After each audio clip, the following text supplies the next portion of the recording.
يا أيها الذين آمنوا كتب عليكم الصيام كما كتب على الذين من قبلكم لعلكم تتقون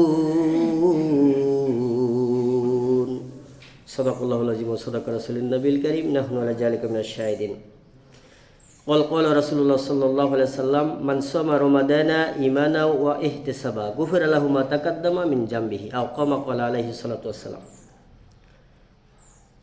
সমস্ত প্রশংসা সেই মহান রব্বুল আলামিনের জন্য, যিনি আমাদেরকে দুনিয়াবী শত কর্মব্যস্ততার মাঝ থেকে মুক্তিদান করে সালাতুল জুমার 2 রাকাত ফরজ সালাত জামাতের সাথে আদায় করা, সেই সাথে মহাগ্রন্থ আল কোরআন থেকে কিছু আলোচনা বলা এবং শোনার জন্য গ্রামের অসংখ্য মানুষের মাঝ থেকে বাছাই করে আমাদের গুটি সংখ্যক লোকদেরকে এই মসজিদে আসার এবং বসার তৌফিক দান করলেন। সেই মহান রব্বুল আলামিনের দরবারে শুকরিয়া জ্ঞাপন করি, সকলে বলি আলহামদুলিল্লাহ।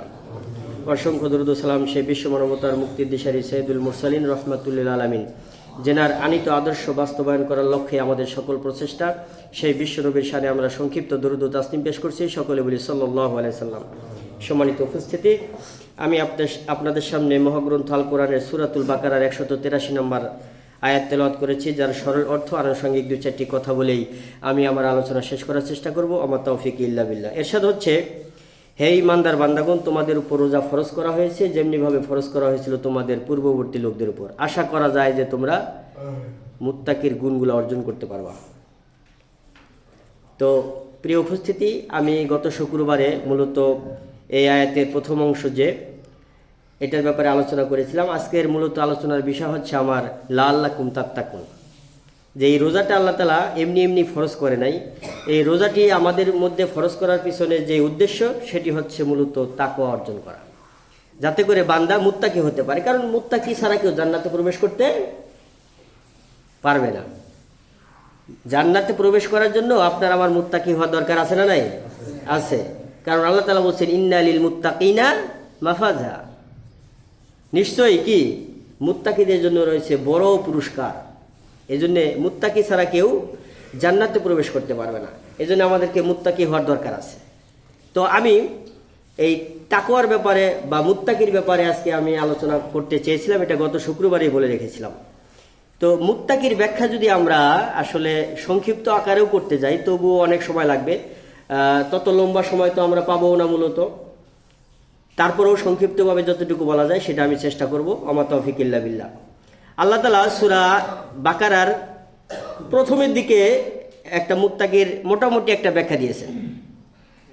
একদম শুরুর দিকে আল্লাহ তাআলা বলছেন, আলিফ লাম মিম যালিকাল কিতাবু লা রাইবা ফি হুদাল লিল মুত্তাকিন। আল্লাহু আকবার। রব্বুল আলামিন বলেন, আলিফ লাম মিম, এটার অর্থ আল্লাহ তাআলাই ভালো জানেন। যালিকাল কিতাবু লা রাইবা ফি, এটা এমন একটি কিতাব যার মধ্যে কোনো সন্দেহ নাই। আছে সন্দেহ? আছে নাই? সন্দেহ নাই। হুদাল লিল মুত্তাকিন, আর এটা হচ্ছে এই মহাগ্রন্থ আল কোরআনটা হচ্ছে মুত্তাকিদের জন্য কি পথ প্রদর্শক। বলেন সুবহানাল্লাহ। যারা মুত্তাকি তারাই শুধু এই কোরআন থেকে হেদায়েত প্রাপ্ত হতে পারবে, পথ প্রদর্শন পাবে। এখন এই মুত্তাকির গুণাবলী সম্পর্কে পরের আয়াতগুলোতে আল্লাহ তাআলা বলেছেন, আল্লাযীনা ইউমিনুনা বিল গায়বি ওয়া ইউকিমুনাস সালাতা ওয়া মিম্মা রাযাকনাহুম ইউনফিকুন والذين يؤمنون بما أنزل إليك وما أنزل من قبلك وبالآخرة هم يوقنون। আল্লাহু আকবার। রব্বুল আলামিন বলেন, যদি তোমরা মুত্তাকি হতে চাও তাহলে তোমাদেরকে প্রথমত অদৃশ্যের প্রতি বিশ্বাস স্থাপন করতে হবে। কথা কার? আল্লাহর। এরপরে বলা হয়েছে, ওমিম্মা রাযাকনাহুম ইউনফিকুন, আমার দেওয়া প্রদত্ত রিজিক থেকে আমার রাস্তায় ব্যয় করতে হবে, খরচ করতে হবে, আল্লাহ রাস্তায় দান করতে হবে বেশি বেশি। এরপরে বলা হয়েছে যে ওয়াল্লাযীনা ইউমিনুনা বিমা উনজিলা ইলাইকা ওয়া মা উনজিলা মিন ক্বাবলিক, যে আল্লাহ যে কিতাব নাজিল করেছেন এই কোরআনের উপর বিশ্বাস স্থাপন করতে হবে, পূর্ববর্তী যত কিতাব এসেছিলেন এগুলার উপরেও বিশ্বাস স্থাপন করতে হবে। এরপরে শেষে বলা হয়েছে অবিল আখিরাতি হুম ইউকিনুন, আখিরাত দিবসের উপরেও বিশ্বাস স্থাপন করতে হবে। তাহলে মুত্তাকির এই মোটামুটি গুণগুলা যদি থাকে তাহলে এরা কি মুত্তাকি। এখানে আল্লাহ তাআলা এই জায়গাতে এই কথাগুলা বললেন। এরপরে আয়াতে আল্লাহ তাআলা বলেন যে উলাইকা আলা হুদাম মির রাব্বিহিম ওয়া উলাইকা হুমুল মুফলিহুন, যে এরাই হচ্ছে সঠিক পথ প্রাপ্ত, হেদায়েত প্রাপ্ত হচ্ছে এরাই যাদের মধ্যে এই গুণাবলীগুলা আছে বা থাকবে। ওয়া উলাইকা হুমুল মুফলিহুন, এরাই হচ্ছে সফলকাম। বলেন সুবহানাল্লাহ। এরপরে এই সূরার বাকারির 177 নম্বর আয়াতে আল্লাহ তাআলা লম্বা একটা ব্যাখ্যা দিয়েছেন মুত্তাকির। যদিও এটা সময় সাপেক্ষ, আমি জাস্ট সংক্ষিপ্ত ভাবে এটা তুলে ধরার চেষ্টা করবো আপনাদের কাছে।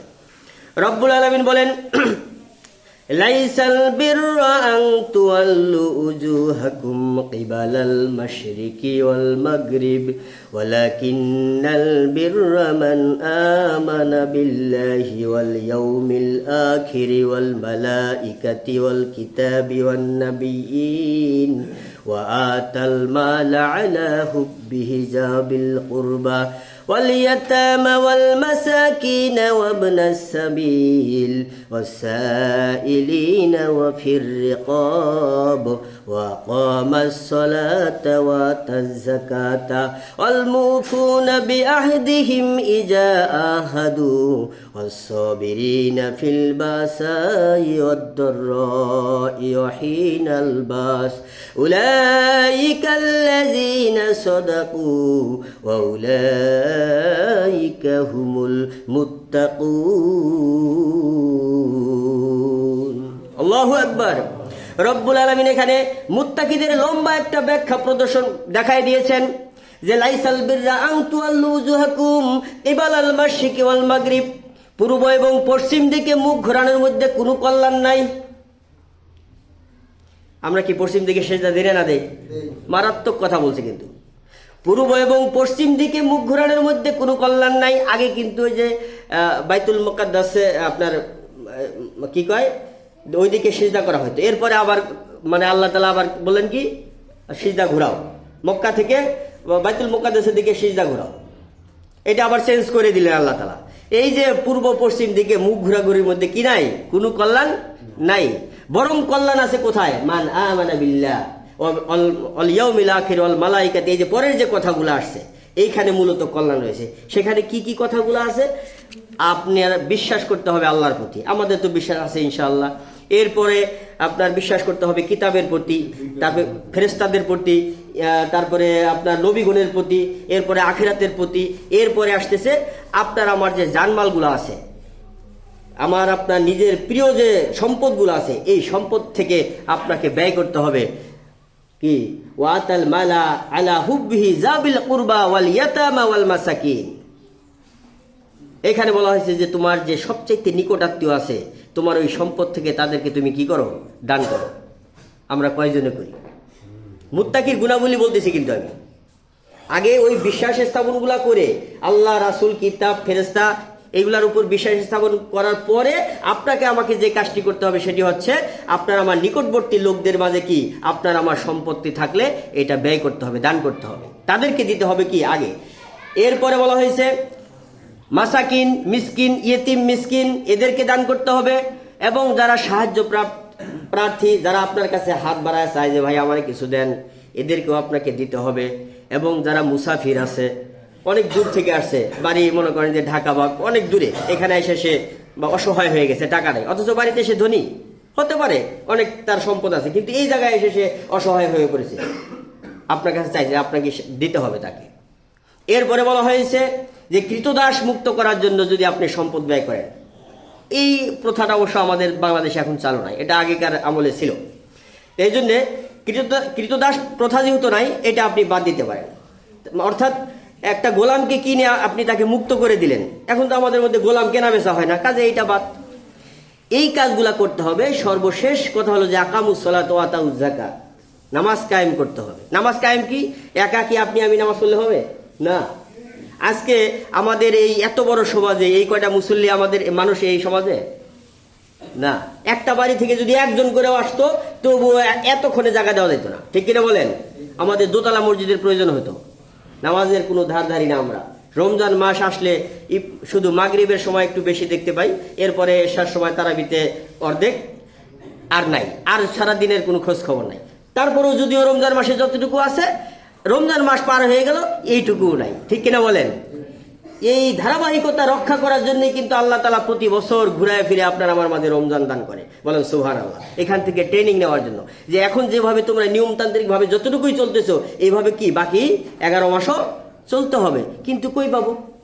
এখনই যে অবস্থা, নামাজ কায়েম করতে হবে আপনার নিজে থেকে শুরু করে আপনার ফ্যামিলির প্রত্যেকেই, এরপরে আপনার আশেপাশে যারা আছে, তারপরে আপনার সমাজ, তারপরে আপনার রাষ্ট্র, এভাবে সব জায়গায় যখন সাবালক সুস্থ মস্তিষ্কের সবাই যখন আজান হওয়ার সাথে সাথে নামাজের দিকে মসজিদে দৌড়াবে, তখন হবে নামাজ কায়েম, ঠিক কিনা বলেন? আর এখন এটাকে কায়েম বলে না, প্রতিষ্ঠিত না এটা। নামাজ কায়েমের পরে বলা হয়েছে ওয়া আতাউ যাকাত, যাকাত দিতে হবে। আমরা তো যাকাতের কথা অনেকেই বলিই না, বলার চেষ্টাই করি না। আমাদের যাদের যাকাত দেওয়ার সামর্থ্য আছে, আমি আপনাদের কাছে উদাত্ত আহ্বান রেখে যাব, পরে হয়তো ভুলে যাব, এই রমজান মাসে আপনারা অবশ্যই যাকাত দিয়ে দিবেন। আমাদের এই যে ইসলামিক ফাউন্ডেশন সরকার থেকে একটা ক্যালেন্ডার দেখতে পাচ্ছেন আপনারা, এখানে মোবাইল নাম্বারটা আমার সব দেওয়া আছে, আমার কাছে চিঠিও আছে, আমাকেও দিতে পারেন। যদি আমাকে বিশ্বাস না হয় তাহলে আপনারা ওখানে ডাইরেক্ট সরাসরি ব্যাংকেও দিতে পারেন, এটা সরকারের খাতে জমা হবে, ঠিক আছে? আর আমি প্রতি বছরই অবশ্য কিন্তু আদায় করি, 500-1000 করে এখানে মামারা দেয়, অবশ্য অনেকেই যারা দেয়, আমি তাদেরটা নিয়ে ওখানে জমা করি। তো যাই হোক, এইভাবে করে আপনারা কি যাকাত আপনারা দিবেন। যাকাত খাতের যে ব্যয়গুলো 8টা আছে, এগুলো আমরা অন্য দিনে আলোচনা করেছিলাম এক সময়, তো আজকে আর এটার বিষয়ে আলোচনা করা যাবে না। তাহলে এখানে কিন্তু বলেছেন যে নামাজ কায়েমের পরে যাকাত আদায় করতে হবে। সর্বশেষ কথা যেটা, বিপদ আপদ অনটনে দুঃখের সময় আপনাকে আমাকে কি হক বাতিলের আন্দোলনের সংগ্রামে আপনাকে আমাকে ধৈর্য ধারণ করতে হবে, সবর,